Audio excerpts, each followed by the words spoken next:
KPCC ಅಧ್ಯಕ್ಷರ ಬದಲಾವಣೆ ಕುರಿತು ಎದ್ದಿರುವಂತಹ ಚರ್ಚೆಗೆ ಸಂಬಂಧಪಟ್ಟಂತೆ ಸಿದ್ದರಾಮಯ್ಯ ಬಣಕ್ಕೆ ಡಿಕೆ ಶಿವಕುಮಾರ್ ಕೌಂಟರ್ ಕೊಟ್ಟಿದ್ದಾರೆ.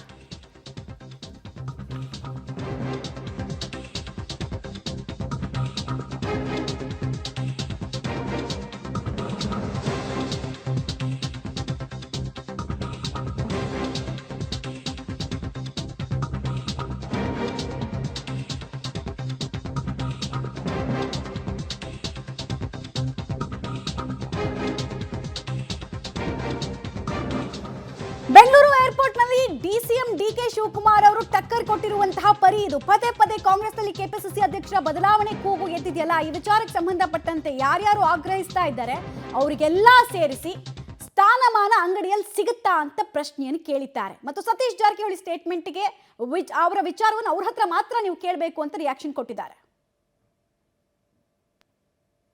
ಯಾರಿಗಾರು ಯಾವ್ದಾದ್ರು ಸ್ಥಾನ ಸಿಗ್ಬೇಕಾದ್ರೆ ಯಾರಿಗಾರು ಮೀಡಿಯಾ ಅವರು ಕೊಡ್ತಾರಾ? ಮೀಡಿಯಾಲೋ ಅಂಗಡಿಲೋ ಎಲ್ಲೂ ಸಿಗೋದಿಲ್ಲ. ಪಾರ್ಟಿ ಲೀಡರ್ಸು ನಾವು ಮಾಡೋಂಥ ಕೆಲಸಗಳನ್ನ ಗುರುಸ್ಬಿಟ್ಟು ಯಾರ್ಯಾರಿಗೆ ಏನು ಕೊಡಬೇಕು ಕೊಡ್ತಾರೆ. ಮೀಡಿಯಾ ಮುಖಾಂತರ ಯಾರು ಪಾರ್ಟಿ ಹುದ್ದೆ ಕೇಳ್ತಾರಾ? ಇದೆಲ್ಲ ಹೊಸ್ದಾಗಿ ನೋಡ್ತಾ ಇದ್ದೀನಿ ನಾನು. ಸತೀಶ್ ಜಾರಕಿಹೊಳಿ ಬೆಳಗ್ಗೆ ಒಂದು ಸ್ಟೇಟ್ಮೆಂಟ್, ಸಂಜೆ ಒಂದು ಸ್ಟೇಟ್ಮೆಂಟ್ ಹೇಳ್ತಾರೆ. ಯೂಟರ್ ನೋಡಿದ್ದಾರೆ, ಯಾಕೆ ನನಗೆ ಗೊತ್ತಿಲ್ಲ. ಅವ್ರ ಹತ್ರನೇ ಮಾತಾಡಿಯಪ್ಪ. ರಾಜಣ್ಣ ಅವರು ಹೀಗೆ ಹೇಳ್ತಿದ್ದಾರೆ, ಆಸೆ ಇದ್ರೆ ಡಿ ಕೆ ಶಿ ಅವರು ಬಿಟ್ಟು ಬಿಡಲಿ, ಇಲ್ಲ ಅಂದ್ರೆ ಹೈಕಮಾಂಡ್ ಮುಂದೆ ಹೇಳ್ಕೊಂಡ್ಬಿಡ್ಲಿ ಧೈರ್ಯವಾಗಿ ಅಂತ. ಯಾಕೆ ಹಿಂಗೆ ಮುಂದುವರಿತಾರೆ ಅಂತ. ಅಲ್ಲದೆ ಯಾರಿಗಾರು ಯಾವ್ದಾದ್ರು ಸ್ಥಾನ ಸಿಗ್ಬೇಕಾದ್ರೆ ಯಾರಿಗಾರು ಮೀಡಿಯಾ ಅವರು ಕೊಡ್ತಾರಾ?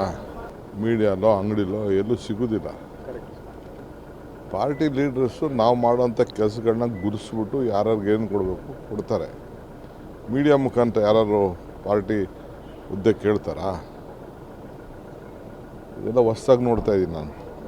ಸತೀಶ್ ಜಾರಕಿಹೊಳಿ ಬೆಳಗ್ಗೆ ಒಂದು ಸ್ಟೇಟ್ಮೆಂಟ್, ಸಂಜೆ ಒಂದು ಸ್ಟೇಟ್ಮೆಂಟ್ ಹೇಳ್ತಾರೆ. ಯೂಟರ್ ನೋಡಿದ್ದಾರೆ, ಯಾಕೆ ನನಗೆ ಗೊತ್ತಿಲ್ಲ. ಅವ್ರ ಹತ್ರನೇ ಮಾತಾಡಿಯಪ್ಪ.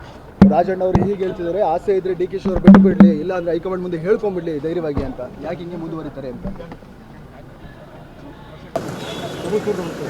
ಅಲ್ಲದೆ ಯಾರಿಗಾರು ಯಾವ್ದಾದ್ರು ಸ್ಥಾನ ಕೆಪಾಸಿಟಿ ಇದ್ದವರಿಗೆ ಯಾವ ಸ್ಥಾನಗಳು ಸಿಗಬೇಕು ಆಯಾ ಸ್ಥಾನಗಳು ಸಿಗುತ್ತೆ. ಮೀಡಿಯಾ ಮುಂದೆ ಹೇಳಿಕೆಯನ್ನು ಕೊಟ್ಟಿದ ತಕ್ಷಣ ಅಧ್ಯಕ್ಷ ಸ್ಥಾನ ಅಥವಾ ಇನ್ನೊಂದು ಸ್ಥಾನವನ್ನು ಕೊಡೋದಕ್ಕಾಗತ್ತಾ ಅಂತ ಹೇಳೋದ್ರ ಮೂಲಕ ಯಾರ್ಯಾರು ಓಪನ್ ಆಗಿ ಬಹಿರಂಗ ವೇದಿಕೆಗಳಲ್ಲಿ ಅವಕಾಶ ಸಿಕ್ಕಾಗ ಡಿ ಕೆ ಶಿ ಅವ್ರನ್ನ ಟಾರ್ಗೆಟ್ ಮಾಡ್ತಾ ಇದ್ದಾರೆ, ಅವರೆಲ್ಲರಿಗೂ ಹೋಲ್ಸೇಲ್ ಆಗಿ ಟಕ್ಕರ್ ಕೊಟ್ಟಂಗೆ ಕಾಣಿಸ್ತಾ ಇದೆ. ಮತ್ತು ನಿನ್ನೆಯ ಅಷ್ಟು ಬೆಳವಣಿಗೆ ಡಿ ಕೆ ಶಿವಕುಮಾರ್ರನ್ನ ಅಪ್ಸೆಟ್ ಮಾಡಿದ ಹಾಗೆ ಕಾಣಿಸ್ತಾ ಇದೆ. ಅವರ ಹಾವಭಾವದಲ್ಲಿ ಅದು ಗೊತ್ತಾಗ್ತಾ ಇದೆ.